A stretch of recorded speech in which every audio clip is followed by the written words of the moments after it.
19h30 télévision Futur Média mbokk yi ñoo ngi leen di nuyu bu baax a baax rafetlu ni ngeen àndee ak suñu programme waxtu xibaar timis si jot na ñu tënkal leen li ci gën a fës. bokk na ci ni ngeen ko gisee diwaanu Ziguinchor ak taw yi nga xamante ne ji kon wàcc na fa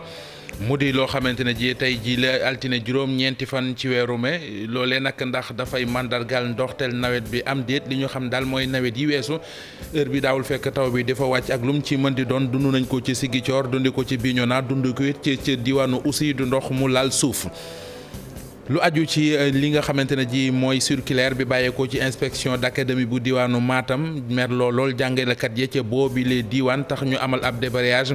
tey ji 9h ci yor syndicat yi di SAEMS ak CUSEMS responsable yi ñooy ñaawlu circulaire baag la ca nekk ndax ci seen gis-gis dafa gën a sikkal métier jàngalekat ndax fi mbiri yàkkataan ak ay élèves yuy bëgganteeg seen i jàngalekat ak it ay jàngalekat yu yegg ci élèves yi ba far ñu wan lool loolee daal la ñu ciy jébaane ñoom it ñu ñaawlu ko ñoom yooyu la jàngalekat. daañu waxtaane wàllu politique ak yeewi askan week wàllu Sénégal yi nga xamante ne ji ñoo fas yéene joxante loxo ngir ab alliance départementale ci élection législative yi ñu dëdmal alliance boobee ndax du jur cohabitation ci président Macky Sall kii di politologue bi di Bakary Domingo Mané dana ci joxe xalaatam dinañ ko teewlu ci xibaaru timis yi ak Alhassane Ba ci yooyu la jamono ñu ne Abdoulaye Wade mooy tête de liste élection législative yi ngir waa wàllu Sénégal laaj bi di ndax dana ko mën a doxal ci jamono ji nga xam ne mi ngi téeméeri at yu manqué ñeent ak it bu ko dee def fan la ko war a jaar ay kàngam daañu ci àddu jëmale. ministère bi ñu dénk wàllu collectivité territoriale collectivité locale kon addu jëmee ci recrutement yi ak it li nga xamante ne ji moo ca war maire yi tey jii ci ndaje mu ñu doon amal jëmee ci revue sectorielle année 2021 ca la yëkkate yooyu la kàddu moom Omar Gueye kàddu yi leeral loolee mbokk yi mooy li fiy gën a fës ci ay xibaar ngeen taaxelu ñu faram fàcceel leen ko.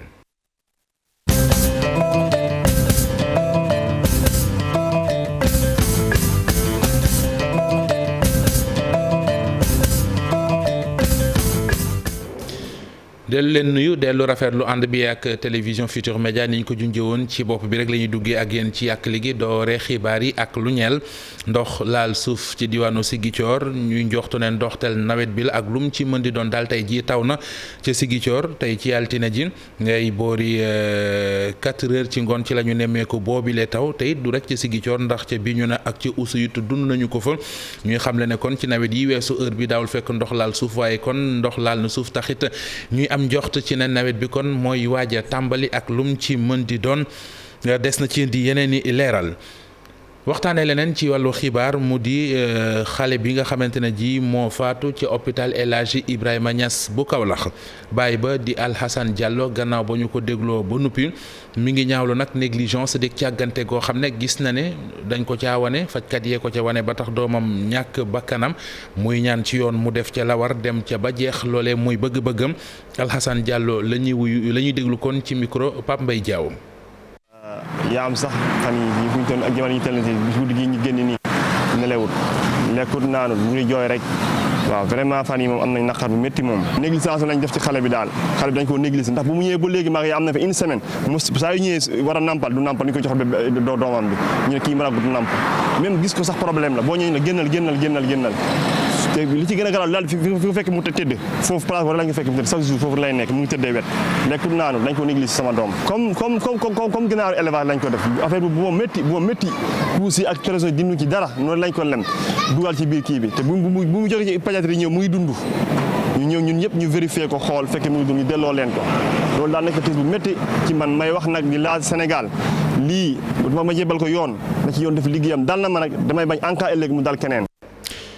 loolee xew ci hôpital El Hadji Ibrahima Niass bu Kaolack avocat bi di maître Massokhna Kane ak kii di soxna Nina Penda Faye bokk ci collectif Patient en danger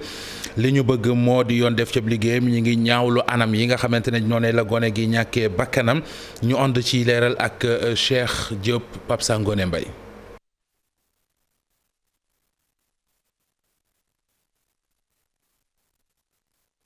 Cheikh Diop Pape Sangone Mbaye jàppandeegul ci machine bi ni ma ko waxee xale bi di bébé jaari ñàkk bakkanam ci hôpital El Hadji Ibrahima Niass bu Kaolack ginnaaw ci anam yoo xam ne faatoo na ni ba léegi ñu koy waxtaane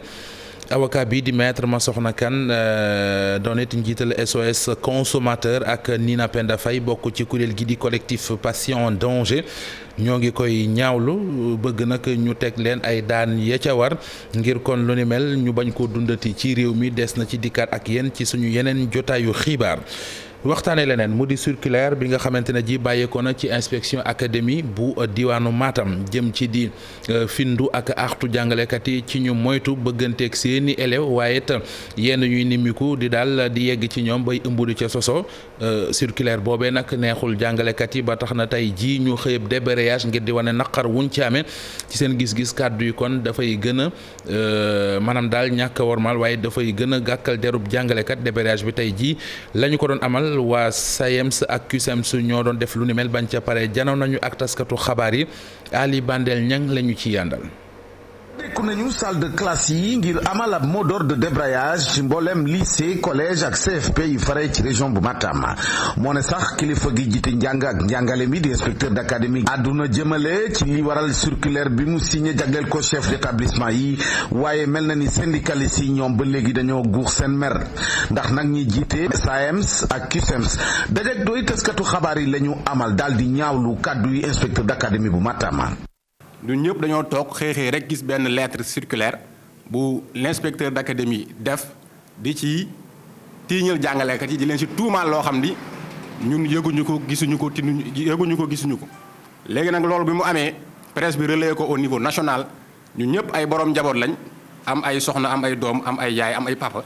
kenn ku ne dégg ko mu jaaxal la nga ñuy woo naan Matam lu fa xew léegi nag ni mu communiqué ci mbir moomu nag baaxul moo tax tey jii ñu def débrayage def point de presse bi pour leeral tey jii kenn umpalewul ni Sénégal dafay traverser ay crise de mœurs yu bëri umpalewuñ ñu tamit ci secteur yëpp am na ay jafe-jafe bërëbu liggéeykaay boo dem dina am ñu jub dina am ñoo xam ne dañuy dëng loolu weddi wuñ ko mais mënuñu nekk 1500 professeurs ci académie bi benn nit rek def dara nga def benn lettre généralisée ko mel ni ñun ñëpp ci loolu lañ nekk. syndicaliste yi profité ci tribune bi itam ngir ñaawlu gestion maanaam li ñu yore académie bu Matam ba ñu jàpp ne sax moo waral at bu jot ay téeméeri jàngalekat di bawoo Matam. académie bu Matam dafa bëri ay rëq-rëq bëri ay jafe-jafe yoo xam ne jàngalekat yi dañ koy dund bis bu yàlla sàkk bi ci mujj mooy le 27 avril 2022. nag amul leen lu dul ngorom ak dignitéem ak honneur am te ñun duñu toog di xoole di seetaan. ay nit di yàq suñu der suñuy waajur ak suñuy soxna ak suñuy njaboot di ko dégg mu leen di naqari moo tax tey jii ñëwoon fii pour leeral mbir mu leer nañ parce que instant bi inspecteur d'académie bu ko neexee mu jël lettre circulaire di wax yoo xam ne jarul wax mais chaque jour fii ci académie bi am yu baree bari yu fii xew yoo xam ne war na ci mën a wax te waxu si. mu mel ni kon ab riposte la mu ñeel li ñu dippee offense bu jóge ci seen kilifa même bu fekkente ni nag phénomène bi taxu ko ami dayoo noonu waaye foog ñu taxaw ñu seetlu ne yenn saa yi ñu nemmeeku ay cas abus sexuel wala ay grossesse non désirée ci milieu scolaire bi. ñoo ngi leen ko doon junj sànq mu di bébé Diary parental bi liir kon bi faatu ci hôpital El Hadji Ibrahima Niass bu Kaolack anam yi nga xam ne moom la faatoo ñu bari di ko ñaawlu avocat bii di maître Massokhna Kane jiital SOS consommateur ak Nina Penda Faye bokk ci kuréel gi nga xam ne dafa taxawu kon ñu naan ko patient en danger seen bëgg-bëgg mooy yoon dem ca ba jeex ñi nga xam ne ñoom la ñu jox xar bi baaraamu tuuma ci moom li mbir ñu gàll ci seen ndodd ay daan ngir lu demel bañ a amati reportage Cheikh Diop. ginnaaw mbiru Asu Soxna diwaan bu Louga bile yoon nag mbiru bébé Diary mi nga xam ne moom la ñu waxoon ne dafa faatu te yooyu la jamono mu doon dund lu ne mel itam doon beneen scandale boo xamante nii rek ñu ngi ciy àddu. buñ ko ñaawloo ba pare nag dañuy wax ne lii rôlu état Sénégal ak li nga xamante ne mooy ñiy way fajkat yi mooy formation boo xamante ne dana leen mën a may seen liggéey ñu def ko ci anam yu mu gën a rafetee ci professionnalisme. booy faj. dafay na nga ci boole nekk un humain avec un grand H. ki nga xam ne moom moo di procureur bu Kaolack ci la jamono def na mbir mi yëfi boppam ba ñu sukkandikoo ci avocat bile di maître Massokhna Kane di sàkku rek ñu daal di teg ay daan yu tar ci ñi nga xam ne ñoom lañ ci joxoñ baaraam. koo xam ne ki safaan ba nga def wane jubadi wane ni yow li ngay def faale woon nit ñi di def ay faute dañ la war a sanctionner. parce que sanction boobu dana tax yow dootoo recommencer di def faute yooyu ñaareel bi ñi ko gis aussi danañ xam ni bu ñu defee lii ñu sanctionné leen dootuñu ko def donc loolu mooy c'est la fonction dissuasive de la sanction donc ñaar yi dafa war a am. wuuteeg yenn ci ay personnel yu qualifié ci li nga xam ne nag moom moo di kër docteur yi yenn saa yi jafe-jafe la ba tax na nguur bu Sénégal war a mën a taxaw jël ay responsabilités am waaye itam daal di def kéem kàttan ba lépp lu ñeel ay jéego ngir rek wàllu kër docteur gën a ñoŋ mu gën cee taxaw. na mettre personnel de santé dans les conditions maanaam xarala yu bees yi médecine soxla nañ leen ko jox matériel bi ñu soxla pour liggéey nañ leen ko jox. personnel bu doy war na am ñu di leen fay la ca war parce que aussi bu ñu leen fay dañuy dem ci privé bi dañuy dem ci clinique yi dem ci structure privée yi du ñu toog hôpital or ñi gën a sonn ñi xam ni ñoo gën a ndóol te gën a bare ci hôpitaux yi la ñuy dem te bala ñu fay dem fekk sonn nañu donc il faut ñu taxawu leen te taxawu leen loolu rôle état bi la. Bébé Diary am ci lu tolloog ñaari waxtu ci aw carton laataa muy génn àddina ki nga xam ne moom moo di waajuram bu góor di ñaawlu baax a baax yenn ci doxalinu ñi nga xam ne ñoom ñoo séq kër docteur bu ñu sukkandikoo itam ci ñi nga xam ne ñoom lañ jot a jokkalantey kàddu ñii le di ñaawlu baax a baax négligence yi nga xam ne dañu koy faral di nemmeeku te itam bëgg nañ lu ni mel mu daal di dàkk.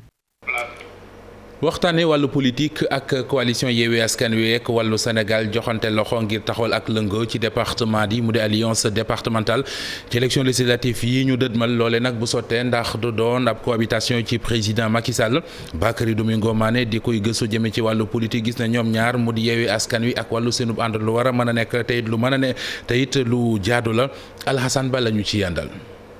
ñaari kuréel la yi nga xamante ni comprendre nañ bu baax li nga xamante ni moo leen di xaar moom mii nga xamante ni xam-xamam dafa màcc ci wàllum politique gis na ni booloo gi ñu def mu ngi tukkee ci njàngat gi ñu def ñoom wàllu ak Yewwi Askan Wi ci wot bi ñu amaloon ci loi bi nga xamante ni moom moo soppi li mu député yi. président de la République dafa renforcer département yi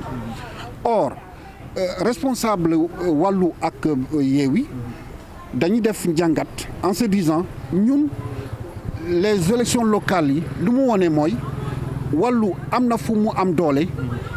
Yewwi am na fu mu am doole pourquoi ne pas vraiment boole ñaar doole yooyu yëpp pour que ñu imposer lu ñu wax cohabitation. kujje gi bëgg a teg ay pexe ngir fexe ba imposer cohabitation moom président Macky Sall mu gis ne la mën a nekk la. oui mun nañ ko xalaat parce que boo xoolee disons coalition wàllu. ak Yewwi boo leen boole c'est presque 60% des départements du Sénégal. Benno Bokk Yaakaar moo jiitu disons en termes de localité moo jiitu n'est-ce pas Yewwi moo jiitu wàllu mais boo jëlee Yewwi ak wàllu boo leen boole rek mu nekk force donc c'est tout à fait possible mais possibilité boobu fa la sukkandiku mooy ku nekk dem liggéey ñoom ñu liggéey seen gox jéem a rencontrer population yi discuter ak ñoom lu tax. vraiment dañu bëgg cohabitation. ñoom ñaari coalition yi nga xamante ni ñoom ñooy coalition yu fare ci kujje gi faaw ñu fexe ba tegandi lépp li nga xamante ni dana yàq coalition bi ci suuf li ko waral nag bëri na. waa nguur gi du ñu croiser les bras ils feront tout pour xañamal affaire bi donc dugg seen biir jaxase leen mais je pense que aujourd'hui que ça soit wàllu wala Yewwi ñoom xam nañu les enjeux bu ma jëlee par exemple wàllu. Karim Wade fa la nekk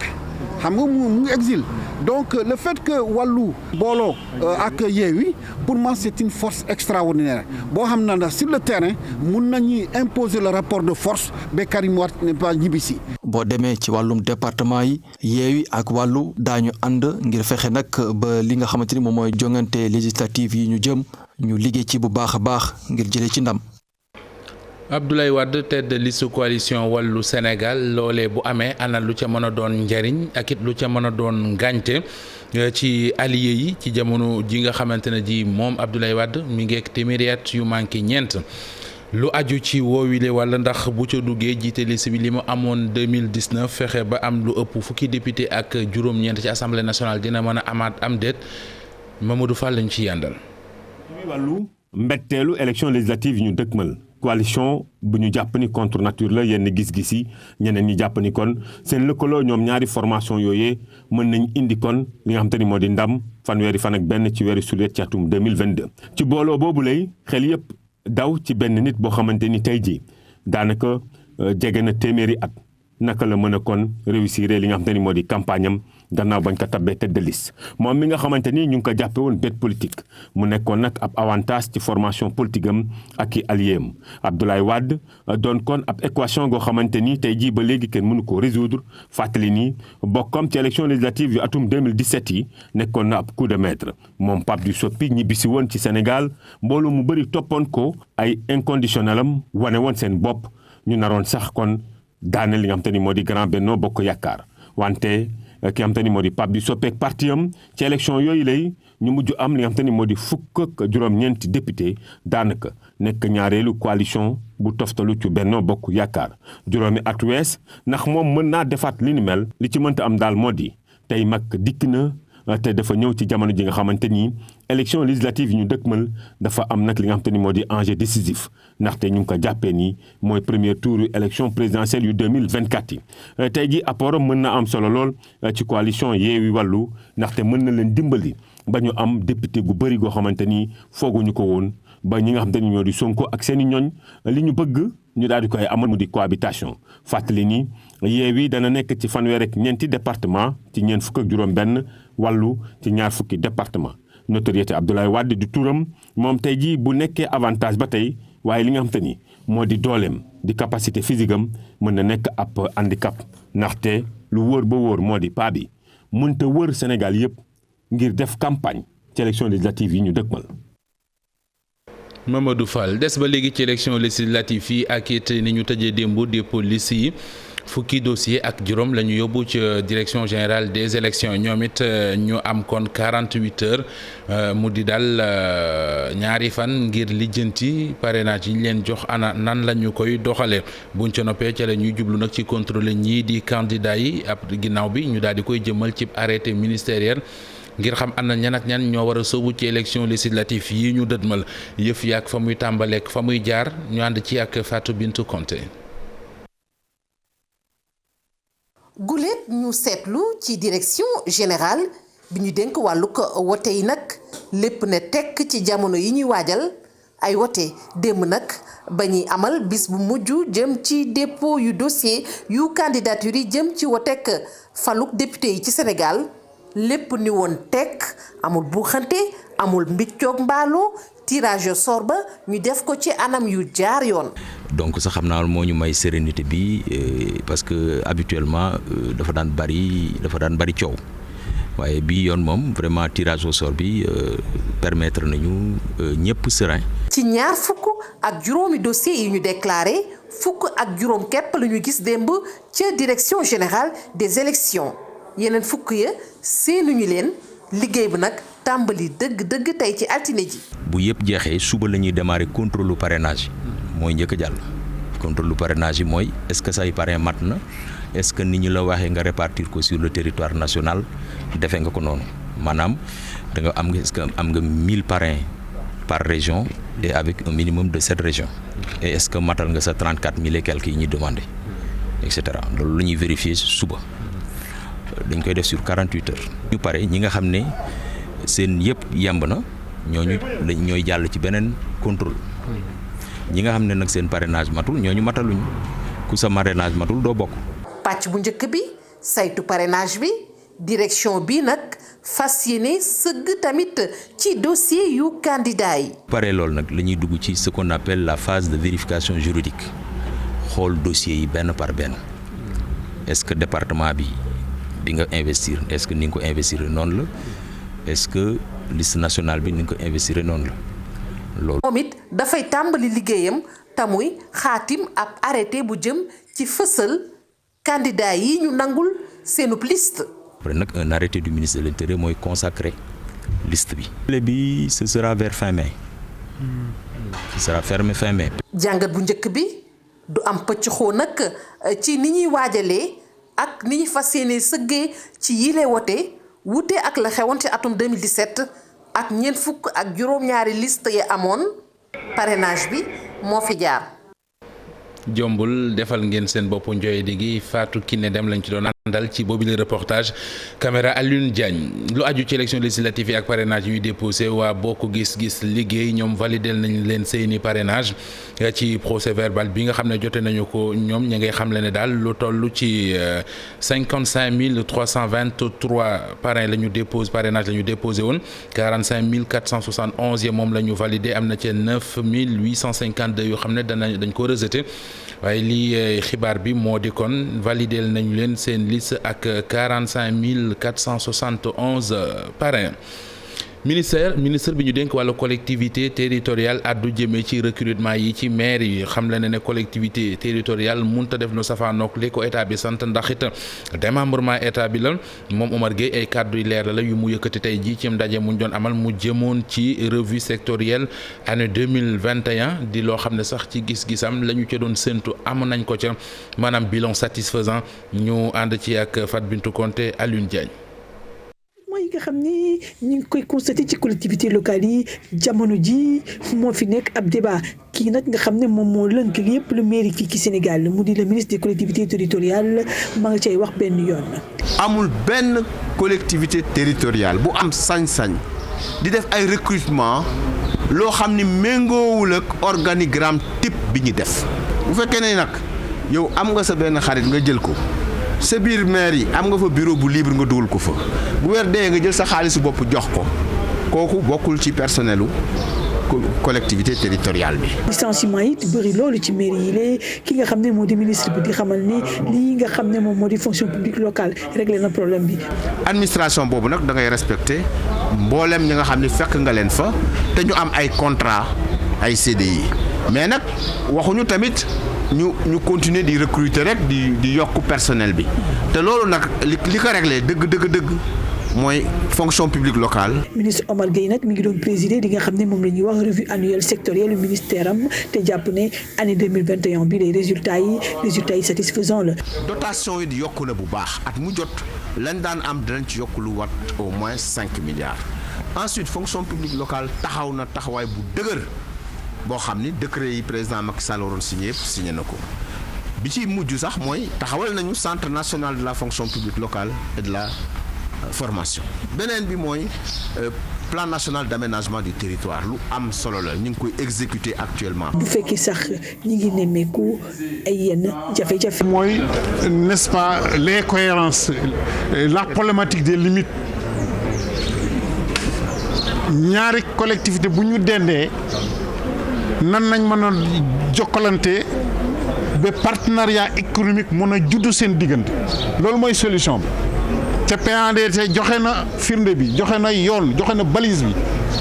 mais ba léegi am na jafe-jafe sur les questions foncières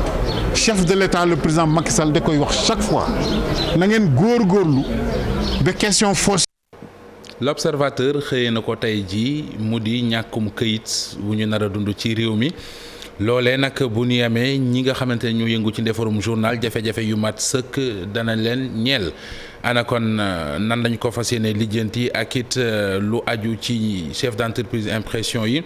bu fekkente ne loolee am na lan moo ci doon ngàncali Baba Tandian andi na ci ay leeral ba xamal ñu sax ana lan moo waral jafe-jafe yi ñuy dund ci ñàkkum këyit di ngir mën a defari journal Marcel Farba Maroun. bile machine la ñu njëkk a tiré numéro l'Observateur mu mel ni sori nañ boobule jamono li ko waral doon ñàkk këyit bu ñàkk ci dëkk bi te muy naral laal ay këru yéenekaay yu bëri. On se demande est-ce que lii bu continuer est-ce que journaux yi par exemple dinañu génn wala ñi nga xamee ne dañuy imprimer ay bataaxal ay livres ak yi kenn xam pour école yi est-ce que bu yàggee aussi danañu mën a assurer impression boobu comme ni par exemple on va vers les élections législative c'est-à-dire que ku si préparé wul woon eh bien bu boobaa tu peux avoir des surprises parce que le papier est très très difficile à trouver. crise bi nag mi ngi bëgg a yàgg waaye mbas mi ak xeex bu am diggante Russie ak Ukraine dañ ko gën a compliqué. Covid bi depuis ba mu commencé xam nga ne au début Covid bi problème masque la nit ñi amuñu woon masque donc Covid bi dem ba jéego dayoo ba nga xamee ne dëkk yu bari nga xam ne fa la usine papier yi nekk. Comme masque amul woon dañoo décider demander tout simplement que ñu arrêter seen production pour que ouvriers yi mën a toog seen kër. léegi maintenant nag am na usines yuy démarré mais il démarre timidement ce qui fait que boole ko maintenant nag guerru Russie Ukraine bi moo gën a indi encore yeneen problème ci biir. balaa crise Covid bi di yegsi tonu këyit lu ëpp 550 000 francs CFA la doon dikkee léegi mu ngi toll ci lu ëpp 950 000 francs CFA muy nar a jur li nga xamante ne kenn xamul nu mu koy estimer te bu ñu sukkandikoo ci Mamadou Ibra Kane nekk administrateur groupe Africom ci yenn dëkk yi lu mel ni Burkina Faso nguur gi daf ci jàpp ngir sauver situation bi waaye ci yeneen réew lu mel ni Côte d'Ivoire wala Cameroun éditeurs yi dañ daal di yéegal njëgu quotidien yi diggante 300 ak 500 francs CFA. ay tirailleurs sénégalais yu ràññeeku lool ci guerre mondiale 14 18 19 45 ñu sargal leen ca France ne seen bopp ci joojile jamono ñu nemmeeku ci ñi doon def jaloore jooje kii di Serigne Fallou Fall di taawub Mame Cheikh Ibrahima Fall naka noonu it Serigne Ahmed Sy moom Serigne El Hadji Malick Sy radiyallahu taala anhum démb ci dimanche ji ca Paris lañ leen doon sargale ci dox boo xamante ne ji association Serigne Fallou Fall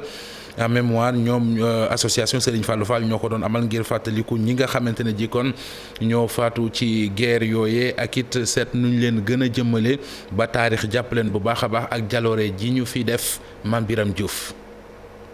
manifestation bi ñu amal ko ngir fàttaliku taxawaay gu am solo gu tirailleurs sénégalais yi amal ci guerre mondiale 14 18 ak 39 45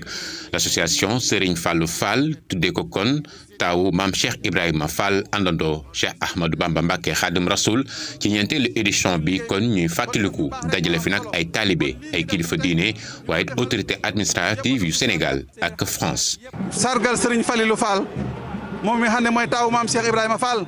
nga xam ne fii la desoon fii ci 1918 mu nekk soldat inconnu boo xam ne kenn xamul fu sëriñ bi nekk